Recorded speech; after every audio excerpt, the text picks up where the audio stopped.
Hi, everyone. It's November, and during November in United in Recovery, we're going to be involved in a message series called Gratitude because November has Thanksgiving, and gratitude's an important part of our recovery, so it's a good time for us to focus on it.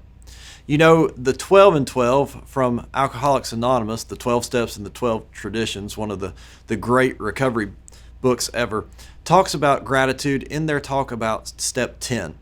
And it says step 10 is about taking a personal inventory, and continuing to do that.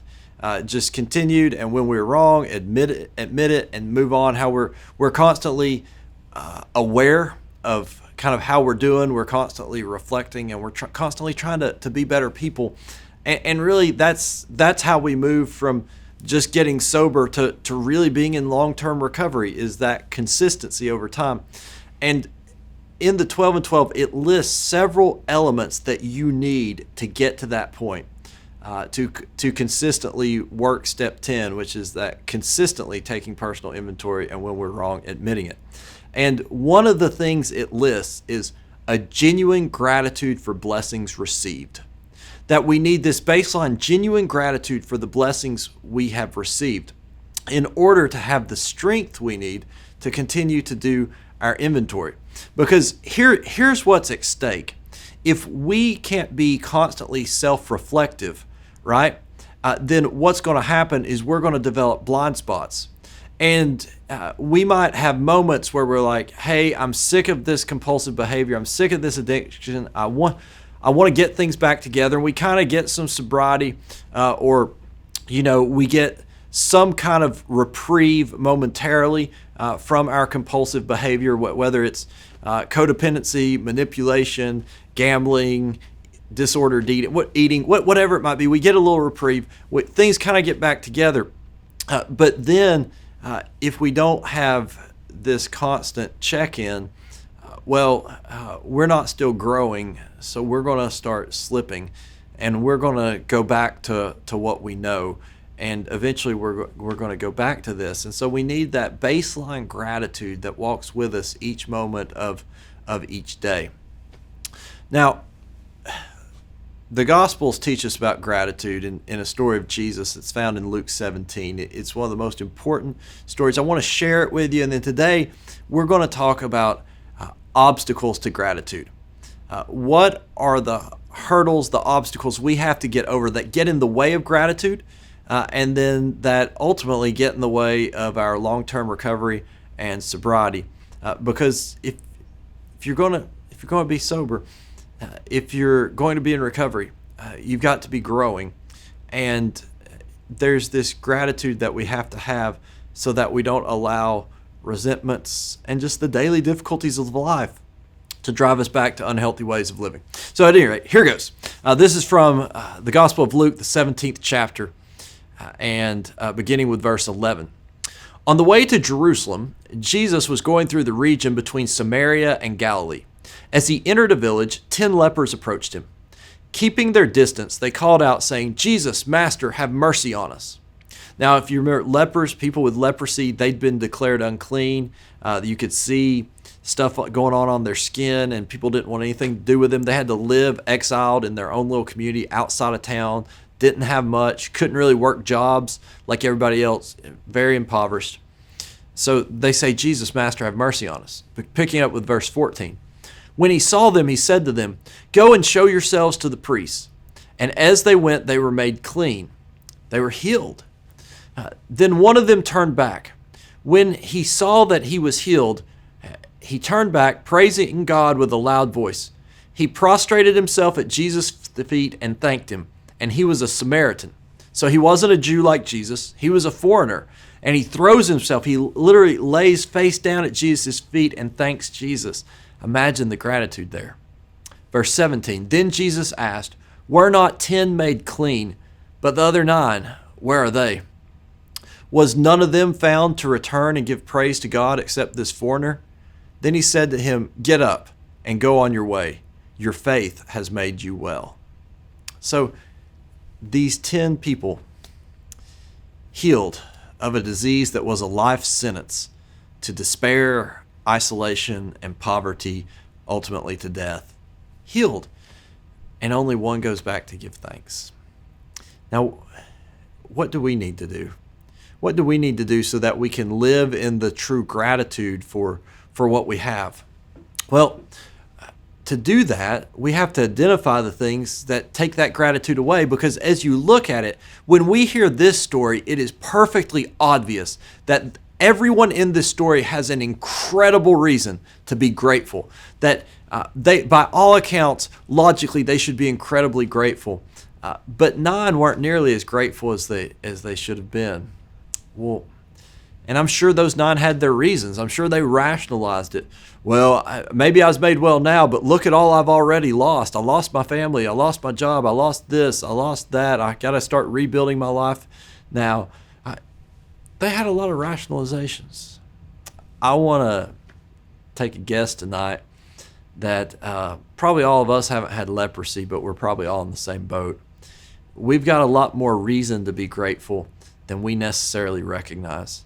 And that if you were from God's perspective looking down, you could see that. From our perspective looking around, we can't always. So what are those things that block us from seeing that block us from experiencing it? Well, one way you can remember it is that shame, fear, and pride separate us. And then faith, courage, and humility reconnect us. The lepers were separated from their community. They were separated from being able to go to synagogue, which was like their church in the day. In some sense, separated from God, separated from people by this disease. Shame, fear, and pride separate us. And the antidotes are faith, courage, and humility. Those reconnect us. And they reconnect us to that baseline gratitude we need to walk around with each day. So let's start with shame. What's shame do? Shame is not, it's not like guilt. Like when you do something wrong, you're like, oh, I shouldn't have done that. What shame isn't, shame doesn't say I did something wrong. Shame says I am something wrong. And not only am I something wrong, but the wrong in me is irredeemable, uncurable, and unforgivable. That's what shame says. And so shame keeps us from experiencing gratitude. Shame keeps us from working out our recovery because it tells us we don't deserve recovery. And recovery shouldn't be given to us. In fact, we should continually be punished. Well, friends, the cure to this is faith. Because the answer to shame, that when we say, I am something wrong, is not to just build up our self-esteem, go, no, you're okay, you're okay. Like, yeah, some of us could do better with self-esteem, but that's not going to cure us. What cures us is not thinking better of ourselves necessarily, it's thinking better of God. The cure for when we think we're unduly corrupt is to remember the Creator who made us and how good He is and how far He's gone to redeem us. And we might think, yeah, I deserve to be punished for the rest of my life for what I've done. And Jesus on the cross forces us to answer the question, is this enough? Right? I think sometimes He looks at us from the cross and says, is this enough? Like, He suffered there. He got beat up there so we wouldn't have to beat ourselves up every day. It says He took our place. He bore our burdens. He took the stripes, the beating for us. He did that so we wouldn't have to. Recognizing that there's a God who loves you that much, that even at your worst would give His life for you. That's faith. That's the cure for shame. My shame isn't cured just by thinking better about myself and trying to inflate my ego. My shame's cured by thinking about how much He loves me. And then fear. Fear is the fear of what it would be like if I began to be different, if I really tried to be healed, if I took the steps I need to take. Because a lot of the things that keep us enslaved are, unhealthy coping mechanisms that we use to cope with some real legit stuff. It's just we don't cope in legit ways. Well, the cure for fear, this fear that, I just can't, is courage, right? It's courage. It's saying, in the face of fear, I'm going to take that next step. I'm going to take that next step, and I'm going to realize that I walk in a line of people who've taken that step before me. And what those who've gone before us in recovery, what those who've gone before us in faith have said, that if you take that next step in recovery, if you take that next step in faith, the ground's not going to fall out from under you. The ground's going to be solid, and you're going to be able to take another step. And then finally, pride. Pride keeps us from being grateful. The pride, and this is where ego really gets mixed in. The pride of, well, I deserved that. I bet some of those 10 lepers, I bet they thought, I deserved to be healed. I didn't deserve to get this disease. I deserve to be healed. And for us, sometimes our pride tells us we deserve a lot of things, some of which we probably don't. And it makes us resentful, and it makes us think that we're better than others, and it makes us not be content with what we have and what we've been given. And so when we look at it, the cure for pride is humility. Humility, saying, I'm thankful for what I have. I don't deserve anything. I mean, I don't deserve today. Today's a gift. Tomorrow's a gift. Much less deserve any of the wonderful people in my life.